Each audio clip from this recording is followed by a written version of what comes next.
Hi,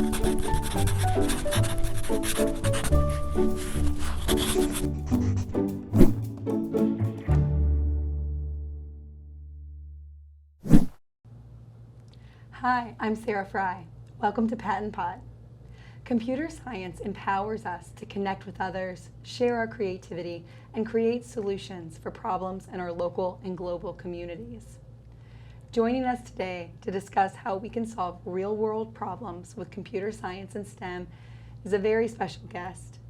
Neha Shukla is an 18-year-old inventor, social entrepreneur, and best-selling author, and she happens to be from right here in the Harrisburg area. Neha, we are so thrilled to have you here. Thank you so much, Sarah. It's such an honor to be here. We don't have enough time in the day to talk about your entire CS journey to date and where you're headed beyond today, but I'm hoping we can begin by just where and how did you fall in love with computer science? Give us a few snippets of your journey. Absolutely. I would say that I always had this passion for science and technology from a young age, but that passion truly sparked at the start of the COVID-19 pandemic. So let me take you back to March of 2020. We don't hear that a whole lot. You know? Yeah. I got really excited at the pandemic. Oh, absolutely. But I think that was a moment where I was sitting in my makeshift bedroom lab looking out the window and seeing how my local community was so devastated by the COVID-19 pandemic. And that kind of feeling of hopelessness pushed me to take action. So within the first few weeks of the pandemic, I taught myself how to code, how to develop hardware technology, sensor technology, and I developed my first prototype of SixFeetApart, which is a wearable social distancing device that uses ultrasonic tech to pretty much guide social distancing efforts and save lives during the pandemic. So it was a really simple idea, but it was really my first adventure with developing tech and using my ideas and my imagination to contribute to positive change. And so that summer, as I was continuing to develop my solution and build more and more prototypes and share it with local grassroots organizations like the World Affairs Council of Harrisburg, my idea got picked up by the New York Times, and my idea was going viral that summer. It was an incredible moment where I really saw that, you know, the smallest ideas and the quietest voices have the power to create positive change, and that just sparked this whole journey of inventing things and building tech and really bringing my ideas to life. And so I'm really grateful for that moment, that one day in March where I had this idea, and I'm grateful for all of my teachers and mentors and parents for supporting me and helping me get to this point. We really can't move on because we should probably hit on a few other themes that have been little tech or CS milestones. Would you like to share some of the things that you're most proud of, or what added to your enthusiasm and your knowledge base? Oh, absolutely. Things like developing an iOS app and presenting that to Apple CEO Tim Cook at the Apple headquarters in New York City was incredible. Last summer, interning at NASA's Johnson Space Center, working on Earth orbiting satellites for climate change, was another huge moment in my career. Releasing a best-selling book for encouraging girls and students in STEM was another one, and recently just working with the World Economic Forum and leading as the chair of the Generation AI Youth Council to advocate for ethical and responsibly designed AI. And then also just really fun things this year, like being selected by M&M's and receiving a $10,000 grant to further my innovation workshops and my book. And then also being featured on the Times Square billboard, which was crazy. And then also most recently being selected by the Harvard Graduate School of Education to serve as a youth advisor for bringing diversity and inclusion to schools across the world and across the country. So very, very exciting stuff. And I think all of this, I guess, starts from this place of, you know, I'm a young person, I have all these ideas, I have this imagination, and there's so much I want to do. And when I have people who are there, who are encouraging me and supporting me in my journey, it makes all of these ideas and my wildest dreams really become so much more in reach. Your enthusiasm for your work is phenomenal, and also just the grateful attitude, and for you to just acknowledge how much help and support you've gotten. But I don't want to underscore your thoughtfulness and where you put your energy. There is something to be said about artistic expression and creativity and art for the sake of art. but the way that you use tech is very purposeful, and it's meant to solve problems for specific groups of people. And I'm wondering if you could share a little bit about why that's so important to you, and maybe give us some examples of what that has looked like so far in your life. Absolutely. I think the most powerful thing about technology is the ability for tech to be a tool to create change, to solve problems, to help people in dire need who are experiencing issues. And I think when we imagine the future, often we think about, AI is going to revolutionize the future, everything, there'll be flying cars and this advanced technology and that. But I think in our vision for the future, we need to imagine instead, how are we going to be treating people? How are the most marginalized populations, how are vulnerable groups going to be treated? How are we going to have that sense of equity in the future, rather than creating really cool gadgets that are very exciting and that are cutting edge, but using those same technologies and tools to create positive change and create a world that is more just, that is more fair, that is more equitable, not just for a small percentage of people, but for everybody. And that's what really excites me about technology. And one example of this is after I developed 6 Feet Apart and I was continuing on this journey of developing solutions, I saw the post-pandemic aftermath was really hitting our state hard. And so whether I'm looking in my local community in Mechanicsburg and Harrisburg, but also cities across the state like Philadelphia and Pittsburgh, were being really hit hard with a rising rate of homelessness. And so me and a group of 3 other girls from the state across various parts of the state came together and decided to build and develop the PA Homeless Guide app. So it's an iOS app that essentially works to combat homelessness as an all-in-one solution. So firstly, tackling the problem of homeless shelters being in dire need of volunteers. Not enough people are there, they're understaffed. We're not able to serve the people who are experiencing homelessness, who really need support. And then on the other hand, we have a wave of teenagers who need things to do with their time, who have volunteer hours.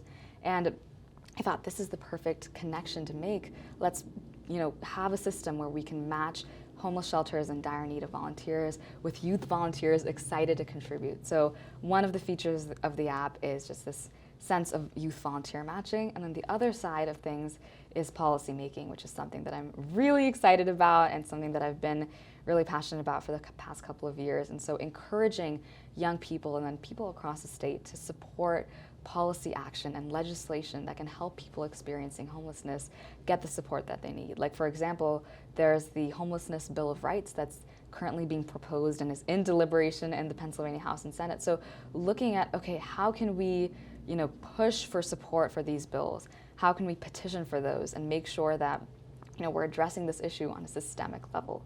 So that's one example of something that I'm really proud about, is using technology, and proud of, is using technology to create solutions that are helping people who need it most. And moving forward, in my career and going to college, which is also very exciting, is seeing how can I continue doing more of that. And it would just be a dream to continue building tech, building whether that's AI algorithms or apps or hardware or any form of technology, or it could be just going out and having just activism and community action. I think to the core of what I like to do is creating an impact, and whether that's with tech or activism or music or art or volunteering, that's something that really means a lot to me. And so I'm excited that I can kind of share a little bit of that on, at the Patent Keynote today, and then also on the PaTTANpod. I think all students have this potential and the ability to create change. Thank you. Again, thank you. And we're going to just keep revving you up here. I love your enthusiasm and your perspective on technology for social change. I know our audience would be interested in what is next for you. And so we're going to dovetail into that a little bit before we get to our next question. You've been innovating and creating and tackling problems. So how do you envision that next year, 2 or 3 years? Where are you? That's a great question. I think I've been going all over the place in terms of what I've been excited about, whether that is gender equity in STEM with my book, Innovation for Everyone, Solving Real-World Problems with STEM, which is I recently released back in 2022, which is one thing that I'm really excited about. coupled with running global workshops for students K through 12 and reaching over like 70,000 students across the past like 3 or 4 years, and partnering with grassroots organizations both in the US and then also in places like Ghana, Kenya, and Nigeria. And that's been a really big passion of mine. And then also moving forward with tackling issues like homelessness, COVID-19, elderly, like preventing falls and mobility loss in the elderly. So a lot of different issues. But I think what my 2 biggest passions are as of now is responsible AI. So working, and I can mention, like, go further on this with my work with the World Economic Forum, and then also climate action. So I've actually been working with Greenpeace as an ambassador, mobilizing climate action for over 3 million young activists for the past several months now, and it's been an honor. And combining my experience also as a NASA intern, again, using tech, harnessing cutting-edge engineering technologies like orbital mechanics, satellites, to protect our planet in its most vulnerable areas from the most dire effects of the climate crisis. So looking at oceanic oil spills, emerging wildfires, and also identifying the greatest carbon polluters has been honestly an incredible experience and has really sparked this passion for climate action within me. So in the next foreseeable future, I think what I'm looking at is continuing to develop tech, train as a software engineer, and future careers could include software engineering, AI research scientist, policymaker, author, activist, and really looking at the key areas of AI ethics as well as climate action. So I've been thinking about it a lot, and I think that's the direction that I'm headed in. We won't hold you to it. We'll check back in with you after maybe you start your post-secondary career this fall. Yes. Would you like to speak on that? Absolutely. So I graduated from Cumberland Valley High School in actually last week, which is very exciting, and I will be headed to Duke University in Durham, North Carolina, studying both computer science and public policy. So really combining those passions of developing tech, but then also creating an intersectional impact. So I'm very, very excited about that. I think it's going to be fun, and I'm just thrilled for seeing what college has to bring. So I'm ready to bring it on. Let's circle back, and we both mentioned that we know that artificial intelligence is on the world stage. Absolutely. And in the education landscape at this time, there are maybe 2 camps, right? Some educators are nervous and apprehensive, and some are excited and ready to go. Could you talk from your perspective, both as a student and as an innovator, what is the potential of AI? What are you hoping to do with it? And through your roles on the global stage, what are you hoping more folks understand about it? Absolutely. I think, first of all, I think it's completely valid for educators to either be nervous and apprehensive or super excited about artificial intelligence. I think it's a multifaceted topic. Everybody has different perspectives on it, and as the chair and the US representative of the World Economic Forum's Generation AI Youth Council, I think it's something that we're all actively thinking about, and we're constantly, I know from our perspective, we're constantly writing new blog pieces, speaking at strategic webinars, talking to global leaders on the stage, whether that's representatives from corporations and tech companies who are actively leading that change on their end, or policymakers and government officials looking at how can we regulate that. And I think it's important in terms of policy, it needs to be something that is protecting our youngest users.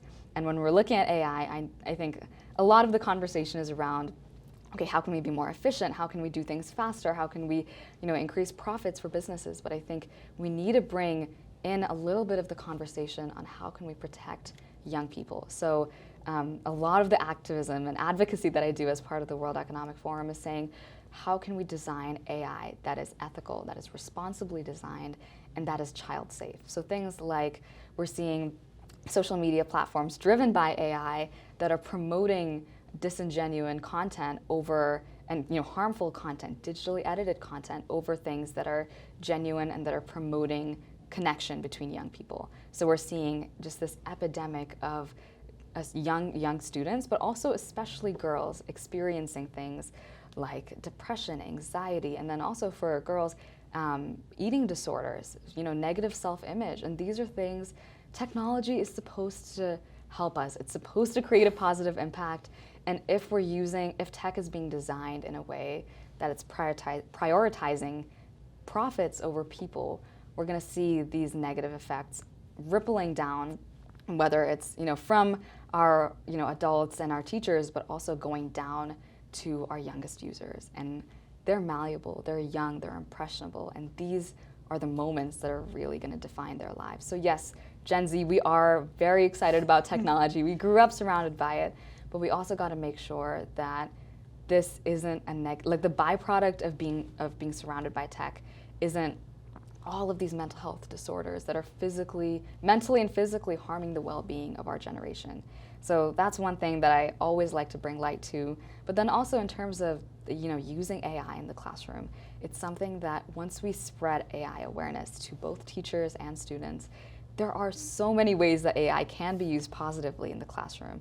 And there are so many ways that AI's powerful technology can also be misused. So I think it's important for teachers and schools to start implementing trainings where teachers can understand what are the benefits of AI, how can we use it in our classroom, how can we prepare our generation for the future, which will 100% have AI embedded into our day-to-day life. So how can we prepare our students to be excited about that and to be totally tech literate and be aware of these things? So I think there is definitely a balance in terms of AI and social media. We saw the social media advisory from the US Surgeon General recently, and I think all of these are eye-openers. Now is our chance to take action, to advocate for responsible tech, and then also encourage people to be aware of technology, to be aware of AI, because it's not going away anytime soon. So now is our chance to use it positively. Well, yeah, on that note, you have a captive audience with our PaTTAnpod. What tips, what strategies, what advice would you give to educators, school administrators, or even families who are hearing your positive words but are unsure? How do I support this in my school? How do I support my child? How do we spread your enthusiasm and have more and more students become problem solvers in the next generation? That is such a great question. And I think for all parents, teachers, educators, administrators, it's really crucial to just believe in your student. And I think for me, there have been so many moments where people have told me there's no way you could have coded that, even though it was such a simple idea, but there's no way you could have coded that initial prototype, or there's no way that you can go on to do this. And because you're a girl, or because you look like this, or because you come from this background, or because you come from a small town. And I think the truth is, believe in your student. We as young people have boundless potential. And when people believe in us, and when our parents encourage us, our teachers encourage us, we become absolutely unstoppable. And for students listening in today, start today. Look at your community. There are so many problems surrounding us, local and global. Start identifying an issue that you align with. Start taking action, whether that's activism, whether that's developing a tech solution, whether that's writing about it, whether that's reaching out to senators and representatives and advocating and pushing for change right now. I think there's no time to waste, and every student, every young person has the power to create an impact. So now is the chance to take action. Well, on that note, thank you for taking time out of your day. Absolutely. Of taking action and inspiring folks and continuing to innovate even at this transition point in your life. We appreciate your time today. Thank you so much. To our audience, I'd like to point out that we have in our show notes a link to Neha's website where you can see some of the resources that she's created for young people and for adults alike about problem solving with technology. You can also find a link to the Patent CS toolkits, including our new artificial intelligence toolkit with resources for educators on that topic. To you again, Neha, I have to say thank you. Also thank your mother for joining us. Absolutely. In the spirit of the day. To our producer, John, thank you for helping us make this happen. And lastly, to our audience, come back and visit us. Join us again on PaTTAnpod really soon. Thanks. Thank you so much.